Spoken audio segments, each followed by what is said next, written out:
Šiandien Panevėžio miesto žiniose matysite. Baigtas dar vienas Respublikinės Panevėžio ligoninės modernizacijos etapas. Į Vyturio progimnaziją išmokti mokytis kitaip suvažiavo Respublikos mokyklos. Įspūdingą koncertą rengė Juozo Balčikonio gimnazijos lengvosios muzikos orkestras. Fotografijos galerijoje debiutantų kūriniai. Viešoji įstaiga Respublikinė Panevėžio ligoninė, kitąmet minėsianti 90-asias veiklos metines, šiandien pristatė 2 europinėmis lėšomis realizuotus projektus, kurių tikslas – asmens psichinės sveikatos gerinimas, onkologinių susirgimų prevencija ir gydymo kokybė.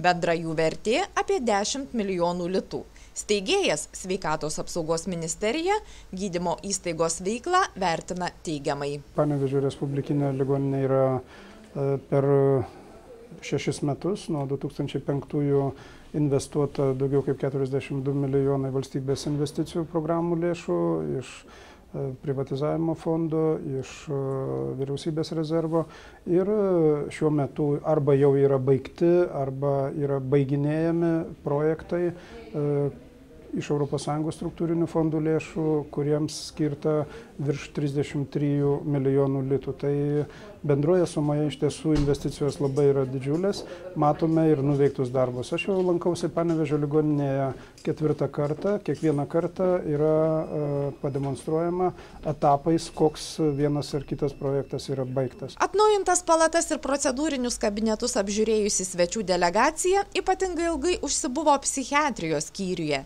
Diskutuota, jog paneigti visi iki šiol visuomenėje gajų stereotipai. Ir langai čia be grotų, ir durys su rankenomis. Ir pacientai teigta jausis visaverčiais, nesocialinę atskirtį priverstais patirti žmonėmis. Čia yra ne dar vienas, bet yra modernizuotas skyrius, perkelianti iš daugiaaukščio korpuso. Ir čia ir koncentruojat visą psichiatrinę pagalbą šitame korpuse. Buvusis skyrius yra 3-4 aukšte.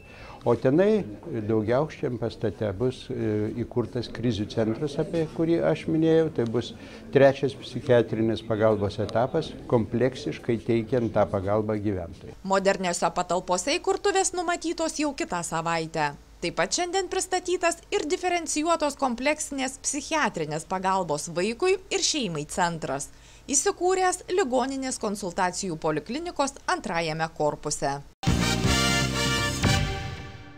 Panevėžio Vyturio progimnazijoje surengta Respublikinė ES projekto modelio Mokomės kitaip įgyvendinimas metodinė praktinė konferencija Mokomės kitaip. Mokykla sukūrė savo unikalią patirtį, tai yra mokinių kompetencijų ugdymosi priemonės. Ir šiandieną pats pagrindinis dalykas yra pasidalinti su kitomis mokyklomis Respublikos, kaipgi mums sekasi ugdyti bendrasias mokinių kompetencijas, kadangi įvairiuose švietimo dokumentuose yra įtrauktas kompetencijų ugdymas, o mokytojų paramos visiškai jokios kol kas dar nėra. Yra planuojama išleisti metodinį leidinį, kuris pasirodys tik tai sausio mėnesį. O kaip darbuotis, iš tikrųjų kyla dar įvairiausių klausimų. 3 metus Vyturio bendruomenė, dalyvavusi šalies projekte Bendrųjų kompetencijų ugdymas, mokėsi pati, kol galiausiai ėmėsi inicijuoti kitokį ugdymo būdą, kurio esmė – praktiškai pritaikyti per pamokas įgytas žinias. Mes sukūrėm modelį Mokomės kitaip, kai vidury pamokų turim praktinę kūrybinę laboratoriją, kurios metu vieną dieną vaikas gali užsiimti tuo menu, kurį nori. Tiesiog pasigilinti, įsisavinti, išbandyti. Kitą dieną jisai turi galimybę sportuoti toj sporto šakoj, kurią jis nori tiesiog išbandyti save. 3 dieną mokinys turi galimybę mokyti skaityti. Ir čia visada iš manęs juokiasi. Tarsi po pradinių klasių, žodžiu, vaikas skaityti nemoka. Aišku, be abejo, kad jisai moka dėti raides, jisai moka dėti žodžius į sakinius, bet labai dažnai jis nesuvokia tų reikšmių, kurias perskaito, tada nusivilia ir nebeskaito jokios knygos. Tai mes vieną dieną fiksuotai su visais 5-8 klasių mokiniais individualiai arba grupėmis skaitome įdomias knygas. ir matuojame, o kiek geriau dabar skaitome. Sėkmė progimnazijos ugdytiniams netolima teorinė savoka. Jie patys, kad galėtų ją pasiekti, sukūrė visą kompleksą priemonių, tokių, kokių Lietuvoje nėra. Kalbam, kad reikia integruoti, mokyti bendrųjų kompetencijų, bet kur tos priemonės? Vadinasi, mes ir pasirinkom tokį kelią, kad dirbdami kartu su vaikais praėjusiais metais buvo pas mus sėkmės lyderių komanda, į kurią buvo įtraukti 47 vaikai, 5-8 klasių. Ir mes su jais mokėmės ir dirbom ir sukūrėm visas priemonės, kurios būtų vaikam įdomios. Dabar turim plakatus, turim kompetencijoms matuoti knygeles, turime pažangai matuoti antspaudukus, turim ženklelius, žodžiu, tiem, kuriem labai gerai sekasi. Turim sudarę visą sistemą, o kaip, žodžiu, skatinti vaikus, kad jie norėtų būti tų kompetencijų žinom. Panevėžio Juozo Balčikonio gimnazijos lengvosios muzikos orkestras, vadovaujamas Kęstučio Plančiūno, šiemet švenčia mažąjį jubiliejų, 5-metį. Ta proga analogų Lietuvoje neturintis kolektyvas parengė ypatingą programą, kurios klausytis kviečia jau sekmadienį, lapkričio 20-ąją, 17 valandą, Šventų Apaštalų Petro ir Povilo bažnyčioje. Stengsimės kaip niekad šį kūrybinį sezoną padaryti gan įdomų. Ir dabar, kaip sakiau, pirmasis koncertas mūsų sekmadienį šį bus sudarytas iš mūsų orkestrų muzikantų solistų. Jeigu taip galima pasakyti, ir jie kiekvieną, ne visi žinoma, bet 5 solistų, kurie atliks gan rimtus klasikinius kūrinius.